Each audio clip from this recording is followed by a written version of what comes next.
Olympic मध्ये एक स्पर्धा खोटं बोलण्याची आणि एक स्पर्धा भ्रष्टाचाराची ठेवली। दोन्ही पदक हे दिल्लीच्या आपच्या सरकारला आणि आपच्या नेत्यांना जातील। अशा प्रकारे बेमालूमपणे खोटं बोलायचं आणि भ्रष्टाचार करायचा हे काम या ठिकाणी सातत्याने झालेलं आपण बघितलं। आपल्याला कल्पना आहे, मी तर महाराष्ट्रातून आलो आणि महाराष्ट्रामध्ये अण्णा हजारेंना भेटून आलो आणि मी म्हणत नाही, अण्णा हजारेंनी सांगितलं की देशामध्ये सगळ्यात बेईमान जर कोणी असेल अरविंद केजरीवाल आहे, हे अण्णा हजारेंनी सांगितलंय।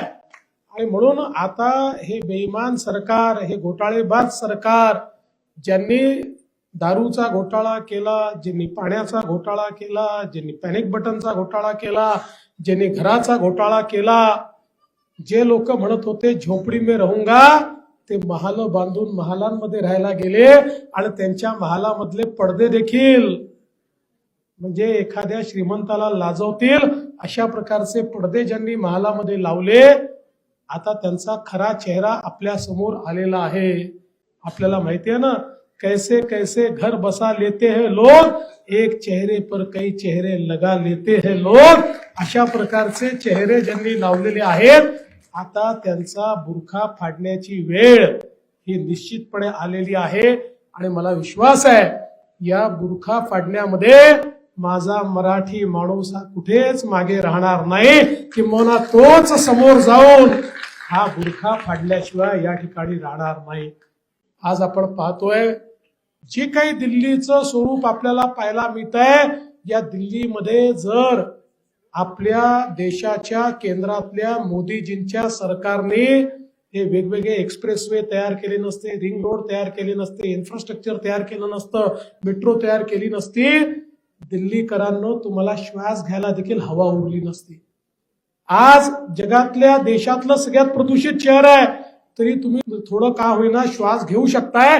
पण हे जर मोदीजींच्या सरकारने केलं नसतं, आज कदाचित आमचे दिल्लीकर हे अतिशय थोडं थोडं रोज मरतायत, कारण इतकं प्रदूषण आपल्या नाकामध्ये श्वासामध्ये घेतायत, त्यामुळे तुमचं आयुष्य रोज थोडं थोडं कमी होत आहे। पण मोदीजींचं सरकार नसतं तर ते कदाचित अधिक वेगानं कमी झालं असतं। म्हणून आता आपलं आयुष्य वाढवून घेण्याकरता आपल्याला या ठिकाणी मोदीजींचंच सरकार आणावं लागेल।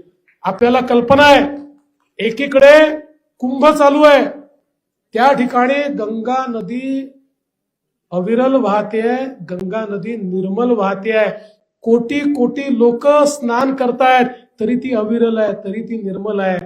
अशाच प्रकारची अविरल आणि निर्मल यमुना जी ही देण्याचं आश्वासन केजरीवालांनी दिलं होतं।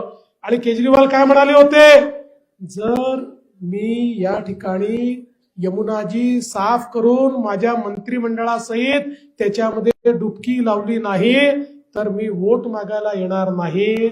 आता केजरीवाल जी, यमुना जी तो साफ नहीं हुई, अब आप चुल्लू भर पानी में डुबकी मारो और लोगों को अलविदा कहो, क्योंकि दिल्ली तुमको अलविदा कहने वाली है।